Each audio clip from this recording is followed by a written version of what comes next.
हुसैनी हो? सिर्फ ताजिए के, ढोल के, मेले के, नारे के, डेगों के, ढोल तमाचों के? किस बात के हुसैनी हो? रोजाना सुबह उठकर दाढ़ी मुंडाओ, रसूलुल्लाह की सुन्नत को निकालकर नालियों में फेंको और फिर कहो कि या हुसैन या हुसैन। ये हुसैन से मोहब्बत है? यजीद शराब पीता था। आज हमारे यहां हालात ये हैं कि आज के दौर का नौजवान सिर्फ शराब नहीं पीता, अब तो हम इतनी तरक्की कर चुके हैं कि यजीद तो बहुत पीछे रह गया। अब तो गांजा भी है, चरस भी है, चिलम भी है, ब्राउन शुगर भी है, हीरोइन भी है, एमडी भी है, कोरेक्स भी है, वाइटनर भी है, सोल्यूशन भी है, बटन भी है, कुत्ता गोली भी है और पता नहीं क्या क्या। अगर यजीद होता ना तो इमाम हुसैन से मुस्कुरा कर कहता कि हुसैन, मैं शराब पीता था, आपसे बर्दाश्त ना हुआ। ये आपका नारा लगाने वाले तो पता नहीं और क्या क्या खाते पीते। बताइए, शराब पीने वाला किसी एंगल से हुसैनी हो सकता है? चरस पीने वाला, गांजा चिलम पीने वाला हुसैनी हो सकता है? आप मुझे बताएं। बुलाया तो बहुत ही शाद गए, आप महबूबे खुदा है, आपसे फरियाद है। अगर कहूं तो गलत नहीं होगा, उसे पता नहीं कलमा भी याद होगा कि नहीं याद होगा।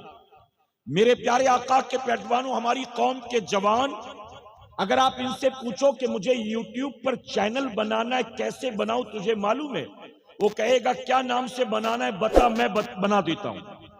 वो कहेगा ला मैं बना देता हूं तेरा चैनल, मैं तेरा फेसबुक पर पेज बना देता हूं, मैं तेरा अकाउंट बना देता हूं, मैं तेरी वीडियो लोड कर देता हूं, मैं तेरा वीडियो वायरल कर देता हूं। मेरे प्यारे आका के पैरवानों, वो तमाम चीजें जो आज दुनिया में जरूरियात के एतबार से हम इस्तेमाल करते हैं, हमने वो सारी चीजें तो सीख ली, लेकिन मुसलमान माँ की कोख से पैदा हुए, मुसलमान बाप दादा परदादा के घर और खानदान में पैदा हुए, मुसलमान के घर पैदा होकर अगर कोई बच्चा 15 साल, 18 साल, 20, 22, 23 साल का जवान हो गया और उसे 5 कलमा नहीं आता, उसे गुस्ल करना नहीं आता, उसे वजू करना नहीं आता, तो ये बताइए कितनी बड़ी शर्म की बात है हमारे और आपकी।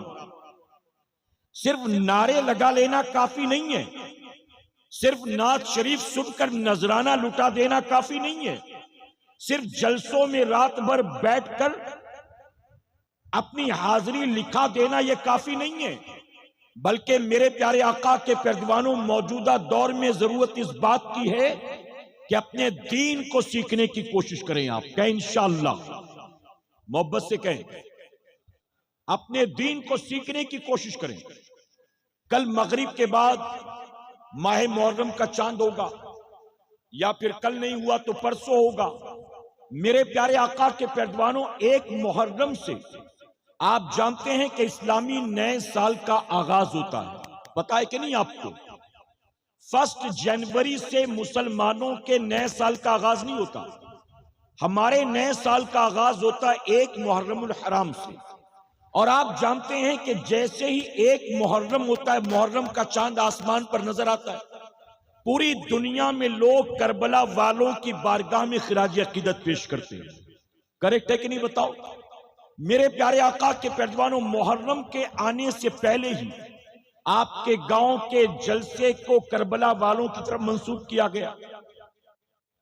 शोहदाए करबला कॉन्फ्रेंस, इसी तरह जैसे ही मुहर्रम का चांद हो, सिर्फ आपका वेस्ट बंगाल, इंडिया, मुंबई नहीं, पूरी दुनिया में लोग करबला वालों की बारगाह में खिराज अकीदत पेश करते हैं। कहीं जिक्र हुसैन की महफिल सजती है, कहीं इमाम हुसैन के नाम पर लंगर होता है, कहीं इमाम हुसैन के नाम पर सबील लगाई जाती है, कहीं इमाम हुसैन के नाम पर ताजिया बिठाया जाता है, कहीं इमाम हुसैन के नाम पर मेले लगाए जाते हैं, कहीं इमाम हुसैन के नाम पर तरह तरह के रस्म रिवाज किए जाते हैं, कहीं इमाम हुसैन के नाम पर नोहा मरसिया मातम होता है, कहीं इमाम हुसैन के नाम पर सिर्फ ताजिया नहीं बल्कि ताजिया दारी भी होती है, कहीं इमाम हुसैन के नाम पर लोग फकीर बनकर घूमते हैं, कहीं इमाम हुसैन के नाम पर लोग शेर बनकर तमाशा दिखाते हैं, कहीं इमाम हुसैन के नाम पर अलावे कूदे जाते हैं। मेरे प्यारे आका के पैरदीवानों, दिल पर हाथ रखकर मुझे जवाब दें, आज के दौर का खुश अकीदा सुन्नी मुसलमान करबला वालों के नाम पर जितने तामझाम कर रहा है, क्या इमाम हुसैन ने करबला में कुर्बानी इसीलिए दी थी? इमाम हुसैन की कुर्बानी का असल मकसद क्या था? क्या कुर्बानी इसलिए दिया था आपने कि मेरे नाम पर कयामत तक महफिल सजाई जाए? क्या कुर्बानी आपने इसलिए दिया था कि मेरे नाम पर हर साल 10 मुहर्रम को मेला लगाया जाए, मेरे नाम पर अलम बिठाया जाए, मेरे नाम पर पंजे उठाए जाएं, मेरे नाम पर ताजिए बनाए जाएं, मेरे नाम पर छातियां पीटी जाएं, मेरे नाम पर गांव-गांव में करबला बनाया जाए, मेरे नाम पर ढोल ताशे बजाए जाएं? आप दिल पर हाथ रखकर जवाब दो, ये जितने काम हम कर रहे हैं, क्या मेरे इमाम ने कुर्बानी करबला में इसलिए दी थी कि मेरा कयामत तक नाम बाकी रहे, मेरे नाम पर ताजिया बिठाया जाए, मेरे नाम पर मेला लगाया जाए, मेरे नाम पर ढोल ताशा बजाया जाए? मेरे प्यारे आका के पैरदीवानों, आपका दिल गवाही देगा कि हम जो कुछ भी कर रहे हैं ये महज मौजूदा दौर के रस्मो रिवाज हैं। इमाम हुसैन ने कुर्बानी जो करबला के मैदान में दी थी, उस कुर्बानी का मकसद ये नहीं था। इमाम हुसैन कयामत तक के लिए अपने नाम का परचम बुलंद कराने के लिए नहीं आए थे, अपने नाम पर ताजिया बनवाने नहीं आए थे, अपने नाम पर ढोल ताशे बजवाने नहीं आए थे, अपने नाम पर अलम उठवाने नहीं आए थे, अपने नाम पर मेला लगवाने नहीं आए थे। हुसैन करबला के मैदान में अपना सर कटा के, अपना खानदान लुटा के कयामत तक के लिए अपने नाना के दीन को बचाने के लिए आए थे। सुभान अल्लाह, सुभान अल्लाह। इमाम हुसैन का यजीद के साथ झगड़ा किस बात का था? प्रॉपर्टी का झगड़ा था, महल का झगड़ा था, खेत का झगड़ा था, बैंक बैलेंस का झगड़ा था। मेरे प्यारे आका के पैरदीवानों, आज कुछ बद अकीदा और गुमराह ये कहते हैं कि इमाम हुसैन करबला में माज़ल्ला सुम्मा माज़ल्ला खिलाफत के लिए आए थे, तख्त व ताज व हुकूमत के लिए आए थे। आपने सुना होगा, बाज लोग इस्लामिक स्कॉलर कहलाते हैं, लेकिन बद अकीदगी और खबासत की बुनियाद ये कहते हैं कि करबला की जंग ये 2 अरबों के खून की गर्मी का नतीजा था। करबला की जंग खिलाफत और मनसब और तख्त और ताज के लिए थी। हम कहते हैं यकीनन यजीद के पॉइंट ऑफ व्यू से देखें तो करबला की जंग खिलाफत के लिए थी, हुकूमत के लिए थी, तख्त और ताज के लिए थी। लेकिन इमाम हुसैन की नजर से देखें, इमाम अली मकाम के पॉइंट ऑफ व्यू से देखें तो करबला की जंग खिलाफत तो तख्त तो ताज और हुकूमत के लिए नहीं थी, बल्कि सिर्फ नाना के दीन की बका के लिए, नाना के दीन की हिफाजत के लिए। मेरे प्यारे आका के पैरदीवानों, आप मुझे जवाब दें, अगर आपके गांव का कोई सोशल वर्कर काउंसलर बन जाए, प्रधान बन जाए, 2 बार प्रधानी का इलेक्शन लड़ा जीता, उसके बाद वो एमएलए की टिकट पा गया, एमएलए बन गया, 3 बार एमएलए का टिकट लेकर जीता, और उसके बाद उसको एमपी का टिकट मिल गया, एमपी बन गया, 4 बार एमपी का इलेक्शन जीता, बाद में उसको सेंट्रल गवर्नमेंट में बुला लिया गया। अब आप मुझे दिल पर हाथ रखकर बताएं, जिसने शुरुआत की थी सोशल वर्कर से, अब वो सेंट्रल गवर्नमेंट में मिनिस्टर बन गया, क्या वो ये तमन्ना करेगा कि मैं गांव का प्रधान बन जाऊं तो कितना अच्छा है, मैं फिर से एमएलए बन जाऊं तो कितना अच्छा है, मैं फिर से एमपी बन जाऊं तो कितना अच्छा है? क्या वो तमन्ना करेगा कि सोशल वर्कर बनकर गली मोहल्लों में काम करता वही अच्छा था? दुनिया का हर इंसान तरक्की चाहता है, दुनिया का हर इंसान आगे बढ़ना चाहता है, दुनिया का हर इंसान चाहे उसका मजहब कोई भी हो, किसी भी मुल्क का रहने वाला हो, किसी भी स्टेटस का हो, जिंदगी में पीछे हटना नहीं चाहता, आगे बढ़ना चाहता है। यजीद के लिए तख्त ताज और खिलाफत बहुत बड़ी चीज थी, लेकिन इमाम अली मकाम के लिए ये दुनिया की हुकूमत तो तख्त ताज कोई मायने नहीं रखता था। उसकी वजह कि यजीद जबरन तख्त ताज पर मालिक बनकर बैठा था, और इमाम हुसैन के नजदीक ये दुनिया का तख्त ताज और खिलाफत कोई मायने नहीं रखता था, क्योंकि इमाम हुसैन तो वो थे कि जिनके नाना ने इमाम हुसैन को दुनिया में जीते जी जन्नती जवानों की सरदारी अता कर दी थी। तो जिसको रसूलुल्लाह ने जन्नती जवानों की सरदारी अता कर दी हो, अरे जो जन्नत का सरदार हो, उसके लिए दुनिया का तख्त ताज कोई मायने रखता है? मेरे प्यारे आका के पैरवानों, यजीद तख्त ताज और हुकूमत के लिए आया था। इमाम सिर्फ नाना के दीन की हिफाजत के लिए आए थे। इमाम हुसैन का झगड़ा किस बात का था? तवज्जो है ना आपकी? यजीद सहाबी रसूल का बेटा, हजरत अमीर माविया रज़ियल्लाहु तआला का बेटा होकर भी शराब पीता था। बल्कि तारीख तबरी अल बिदाया वल निहाया उठाकर देखिए, ये तारीख की किताबें, ये बरेलवियों की लिखी किताबें नहीं हैं। ये किताबें उठाकर देखें तो लिखते हैं कि यजीद वो पहला मुसलमान था जिसने चेहरे से दाढ़ी को मुंडाया था। यानी यजीद से पहले दाढ़ी मुंडाने की कोई मुसलमान जुर्रत नहीं करता था। यहूदी मुंडाते थे, ईसाई मुंडाते थे, मुशरिकीन मुंडाते थे, लेकिन यजीद पहला मुसलमान था जिसने चेहरे से दाढ़ी को मुंडाया। यजीद शराबी था, यजीद जुआरी था, यजीद जानी था। यजीद के महल में रात भर ढोल घुंघरू बजा करते थे, नाच गाना होता था। रात भर उसके महल में नाच गाने, शराब और शबाब और कबाब की महफिल सजा करती थी।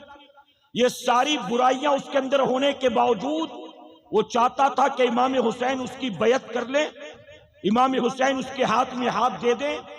मेरे प्यारे आका के पैरवानों, इमाम अली मकाम ने कहा, सहाबी रसूल का बेटा होकर अमीरुल मोमिनीन बनने की तमन्ना रखता है और सर चेहरे से दाढ़ी मुंडाता है, नमाज नहीं पढ़ता, शराब का आदी है, जुए का शौकीन है, जिना रोजाना करता है। इसीलिए इमाम उसके मुकाबले में आ गए। यजीद ने कहा, हुसैन हाथ दोगे तो खैर है, हम तुम्हें फला जगह की हुकूमत दे देंगे, हम तुम्हें आजाद कर देंगे, हम कभी तुम्हारे साथ छेड़छाड़ नहीं करेंगे। लेकिन इमाम हुसैन ने कहा, मैं हाथ देने वाला नहीं। आप उसके मुकाबले में आ गए। अब मैं आपसे सवाल पूछता हूं, मैं नहीं जानता कि आपके इस वेस्ट बंगाल में करबला वालों के नाम पर कौन कौन से रस्म रिवाज होते, मैं नहीं जानता। ना ही मुझसे किसी ने कहा कि इसके बारे में आप बोलिएगा। लेकिन मैं एक बात जरूर आपसे पूछना चाहता हूं, आप इमाम हुसैन के नाम पर, शोदाए करबला के नाम पर जो कुछ भी करते हैं, दिल पर हाथ रखकर आप मुझे बताएं, यजीद के अंदर जितनी बुराइयां थीं, जिन बुराइयों की वजह से इमाम हुसैन उसके मुकाबले में आ गए, जिन बुराइयों की वजह से इमाम हुसैन ने यजीद की बैत नहीं की और यजीद के हाथ पर हाथ नहीं दिया, जिन बुराइयों की वजह से इमाम हुसैन ने शहादत को तो पसंद किया लेकिन बैत को पसंद नहीं किया, अब अगर आपके अंदर यजीद की तमाम बुराइयों में से कोई एक भी बुराई है तो याद रखना कि 10 मुहर्रम को आप छातियां नहीं, अपना सर पटक पटक कर या हुसैन के नारे लगाओ, अपने आप को लहू लुहान कर लो। लेकिन इसके बावजूद अगर आपके अंदर कोई ऐसी खसलत है जो इमाम हुसैन के दुश्मन यजीद पलीद में थी तो सर पटक पटक कर मर जाओगे। आप कभी भी इमाम हुसैन के आशिक नहीं हो सकते। यजीद दाढ़ी मुंडाता था। अगर ताजिया कंधे पर लेकर पूरे गांव में घूमने वाले दाढ़ी मुंडे जिंदगी भर घूमते रहे तो क्या हुसैनी बन जाएंगे? मोहब्बत का दावा इमाम हुसैन से और सुबह उठकर रोजाना दाढ़ी मुंडाओगे इमाम हुसैन के दुश्मन की तरह।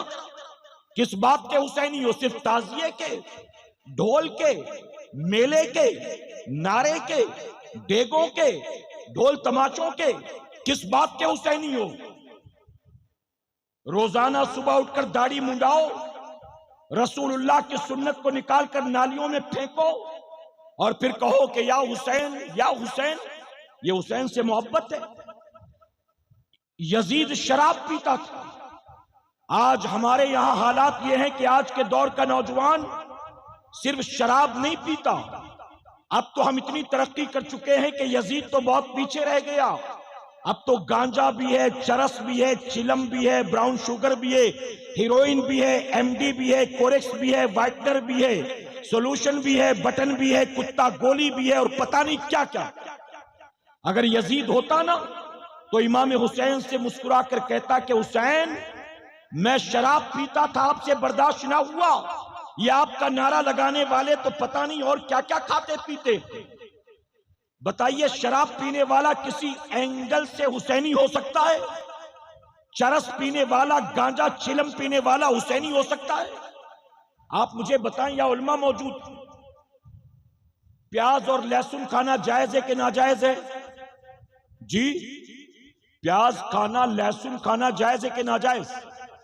लेकिन अगर आप कच्चा खाते हैं तो मुंह से बदबू आती है, करेक्ट है? जायज चीज जिसको खाने से मुंह में बदबू आए उसको खाकर मस्जिद में आना मकरूह। जायज और हलाल चीज मुंह में खाकर आया, बदबू आती है, तो हलाल और जायज चीज भी मस्जिद में खाकर आने से मना किया गया। क्यों? क्योंकि बदबू आती है। तो हलाल और जायज चीज में अगर बदबू आए तो मस्जिद में खा के आना मकरूह है। अब जिसे वाज़े तौर पर हराम करार दे दिया गया, अगर तुम मुसलमान होकर वो खाओगे पियोगे और हफ्ते में एक बार आकर जुमा की 2 रकात पढ़ लोगे, तुम क्या समझते हो इस 2 रकात के एवज अल्लाह तुम्हें सीधे जन्नत अता कर देगा? सुन लो मेरी कौम के जवानों, सुन लो है चरस चिलम गांजे पीने वालों, सुन लो है रोजाना शराब के प्याले चटकाने वालों और शराब को शौकिया अपने लबों से लगाने वालों। मेरे नबी ने फरमाया, जिसके हलक के नीचे हराम का एक लुकमा या एक कतरा उतर जाए तो 40 दिन तक अल्लाह उसकी इबादत को कबूल नहीं फरमाता। 40 दिन तक न सजदा कबूल, न तिलावत कबूल, न दुआ कबूल, न इबादत कबूल।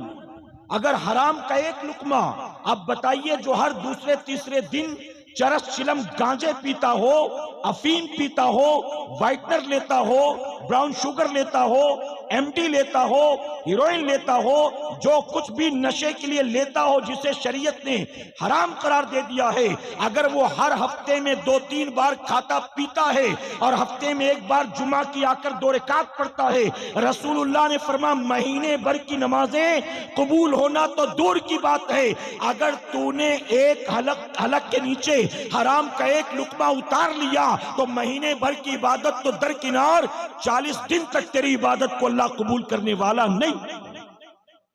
और सिर्फ यही नहीं, मैं सिर्फ शराब चरस चिलम गांजे की बात नहीं करता।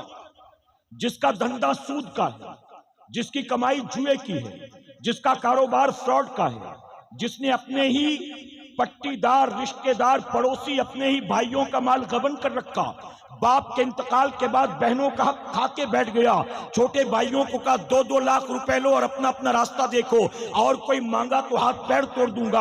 हालांकि हिस्से में सबके 20-20 लाख निकलते थे और डरा धमका कर चूंकि बड़ा था तो 2-2 देकर भगा दिया। अगर तूने ये भी खा लिया है तो याद रखना, मेरे आका ने 1450 साल पहले फरमाया, एक आदमी तवील सफर तय करके आएगा, मक्का मुअज्जमा पहुंचेगा, हरम में दाखिल होगा, गिलाफे काबा को पकड़ेगा और रब की बारगाह में रो रो कर दुआएं करेगा। ऐ मेरे सहाबा बताओ, अल्लाह उसकी दुआ कबूल करेगा कि नहीं करेगा? सहाबा ने अर्ज किया, या रसूल अल्लाह सल्लल्लाहु अलैहि वसल्लम, यकीनन उसकी दुआ अल्लाह जरूर कबूल फरमाएगा। आका फरमाते, नहीं नहीं, उसकी दुआ अल्लाह कबूल करने वाला नहीं है। सहाबा कांप गए, तवील सफर तय करके आया है, सफर की सोबतें बर्दाश्त करके आया।